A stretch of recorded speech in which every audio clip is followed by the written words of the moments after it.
Penembakan terhadap Perdana Menteri Slovakia, Robert Fico, ternyata bukanlah akhir dari operasi ini. Presiden Iran, Ibrahim Raisi, tampaknya tidak seberuntung Fico. Ya, setelah banyaknya laporan yang saling bertentangan tentang nasib helikopter Presiden Iran, media Iran kali ini terpaksa melaporkan kabar yang menyakitkan bagi rakyatnya. Agensi Mer yang sebelumnya menulis bahwa Raisi selamat dalam tragedi tersebut, pada gilirannya terpaksa berbalik 180 derajat dan mulai menerima kenyataan dengan menulis, Ibrahim Raisi, Presiden ke-8 Iran, menjadi martir setelah helikopter yang membawanya jatuh di wilayah Farzakan, di provinsi Azerbaijan Timur, di barat laut negara Iran.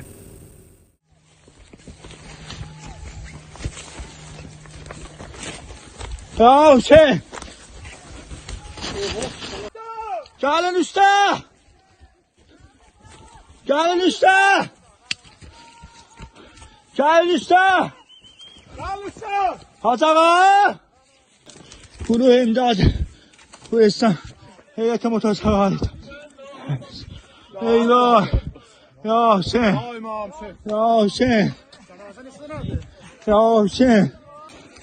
Ya Hüseyin! Ya Hüseyin! Ya Hüseyin! Ya, mereka menggunakan kata martir. Raisi meninggal sebagai martir saat mengabdi pada negara. Jadi secara halus mereka mencoba mengatakan bahwa ada orang lain di balik kematian presiden mereka. Kematian pemimpin Iran jelas merupakan kejutan serius bagi seluruh kawasan Timur Tengah. Iran adalah pemain kunci di Timur Tengah, sekaligus musuh utama Israel.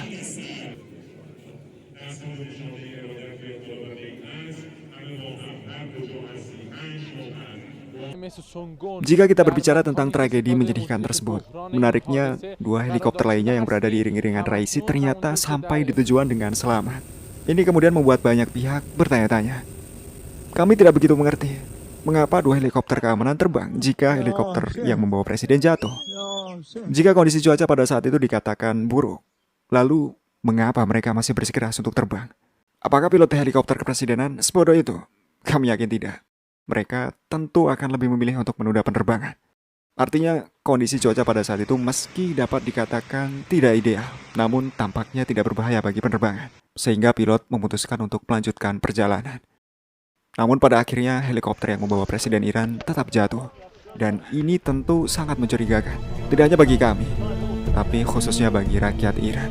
Ya, kita tidak dapat menutup mata bahwa meninggalnya Presiden Raisi didahului oleh serangkaian peristiwa tragis yang dialami para pemimpin negara lain. Pada tanggal 15 Mei misalnya, Perdana Menteri Slovakia, Robert Fico, secara ajaib berhasil selamat setelah menerima 5 peluru di tubuhnya. Keesokan harinya, rencana pembunuhan Presiden Aleksandar Vučić kemudian terungkap di Serbia. Seorang pria yang ditangkap mengatakan bahwa Vučić akan menjadi target berikutnya setelah Perdana Menteri Slovakia. Jadi semua politisi ini, Ibrahim Raisi, Robert Fico, dan Aleksandar Vučić, memiliki satu karakteristik utama yang sama, yaitu mereka semua sangat ramah terhadap Rusia. Jadi, untuk selanjutnya penjaga keamanan Viktor Orban mungkin harus tetap membuka matanya untuk beberapa bulan ke depan. Begitupun penjaga Presiden Brazil, Luiz Inácio Lula da Silva, Presiden Afrika Selatan, Cyril Ramaphosa, Perdana Menteri India, Narendra Modi, dan para pemimpin banyak negara lain, khususnya di Afrika, yang secara aktif saat ini sedang beralih menjadi pemerintahan pro-Rusia. Tidak diragukan lagi, tampaknya Amerika Serikat telah memulai langkah-langkah pemberian mereka.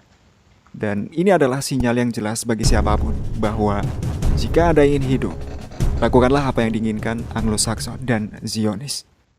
Ini adalah sebuah pesan dari Amerika Serikat kepada semua pemimpin pemerintahan yang bimbang. Sebuah sinyal kematian yang akan segera terjadi jika mereka membuat keputusan yang salah. Selain dua versi yang telah disebutkan, versi lain juga tidak kalah menarik. Penulis versi ini menyatakan bahwa ada seseorang yang masuk ke lingkaran dalam Raisi dan mencoba menghancurkannya. Seperti yang dikatakan jurnalis Iran, Khayal Muazzin. Presiden Ibrahim Raisi adalah orang kuat dari keluarga Imam ke-8 dari 12 Syiah, yaitu Imam Reza. Yang paling menarik dari tragedi ini adalah tanggal kematian Raisi yang bertepatan dengan hari lahir Imam Reza, yang juga adalah kakek buyutnya. Jadi menurut Muazzin, tanggal kematian Raisi tidak dipilih secara kebetulan, melainkan telah ditetapkan oleh para konspirator. Kita memang masih belum tahu kebenaran yang sebenarnya. Tapi pada prinsipnya benar bahwa di timur, terlebih dalam peradaban Persia, konspirasi seringkali dimunculkan untuk menyelesaikan sebuah masalah. Versi selanjutnya ditulis oleh Anhar Kochneva. Kita berbicara tentang hubungan Azerbaijan dan Israel. Bukan rahasia lagi jika Baku dan Tel Aviv adalah teman baik. Singkatnya, sebagai imbalan atas produk kompleks industri militer, Baku memberi Israel akses ke perbatasan Iran. Data penerbangan menunjukkan bahwa selama 7 tahun terakhir, setidaknya ada 92 penerbangan kargo Azerbaijan mendarat di pangkalan udara Ofda, Israel. Ya, dalam situasi yang rumit, pangkalan udara ini mungkin dapat digunakan Israel untuk menyerang wilayah Iran. Jadi dugaan tentang operasi Mossad Israel terhadap Presiden Iran kali ini cukup masuk akal. Pertanyaan di benak banyak orang sekarang adalah, apakah Iran akan merubah kebijakannya secara drastis setelah kematian Raisi? Hal utama yang perlu kita ketahui tentang kepresidenan di Iran adalah bahwa Raisi sebenarnya bukanlah kepala negara seperti di banyak negara-negara lain. Negara ini pada dasarnya dipimpin oleh penguasa tertinggi, seorang pemimpin spiritual yang memegang jabatan ini seumur hidupnya, yaitu Ayatollah Ali Khamenei. Jadi, Presiden Iran sebenarnya hanya menjalankan fungsi sebagai Perdana Menteri, yaitu mengepalai pemerintahan. Benar, dia memang dipilih melalui pemungutan suara, tetapi dengan tahap seleksi yang ketat sesuai keinginan Khamenei. Jadi seperti yang dikatakan oleh Khamenei, rakyat Iran tidak perlu khawatir. Tidak akan ada gangguan dalam fungsi negara. Iran akan tetap menjadi Iran seperti biasanya. Mereka hanya perlu mengganti Raisi dengan orang-orang kepercayaan Khamenei lainnya. Laporan selesai. Silahkan berdiskusi dan libatkan diri kalian dalam proyek admin membangun channel ini bersama dengan beberapa orang-orang hebat ini.